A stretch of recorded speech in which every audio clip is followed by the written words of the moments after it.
5चा alarm लावून झोपले तर खरं, पण पाऊस पडत असल्यामुळे अशी थंडी लागत होती आणि म्हणून मग मी अलार्म बंद करून पांघरून झोपून गेले आणि 5चा अलार्म लावून मी पावणे 6ला उठलेली आहे आणि दोघांची शाळा 7 वाजता असल्यामुळे मला इथं खूप घाई होते.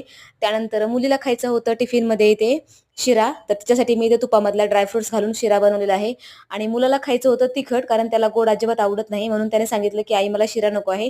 त्यानंतर मग मी त्याच्यासाठी इथे मसाला पराठा बनवून दिला आहे आणि दोघांचे टिफिन भरून रेडी करून मी दोघांना शाळेत पाठवलेलं आहे आणि जेव्हा पण मी शाळेत मुलांना पाठवते, माझा 12 वर्षाचा अनुभव आहे, त्यावेळेसच पाऊस येतो. ज्यावेळेस मुलांना घ्यायला आणि सोडायला जाते त्यावेळेस पाऊस असतो आणि येताना बघा पाऊस अजिबात नाहीये. त्यानंतर मी इथे डेअरीमध्ये गेलेले आहे.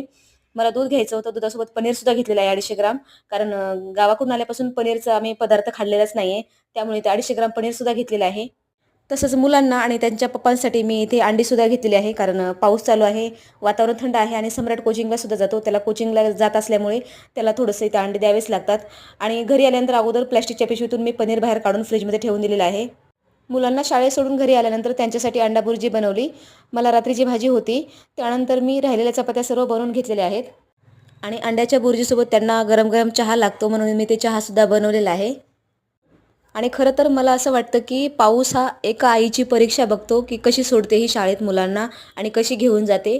कारण अक्षरशः ज्यावेळेस शाळेत जातो त्यावेळेसच पाऊस नेमका येतो आणि ज्यावेळेस मी त्यांना घ्यायला जाते शाळेतून त्यावेळेस पाऊस आणखी जास्त वाढतो. तर असा खोडीपणा करतो हा पाऊस आमच्यासोबत.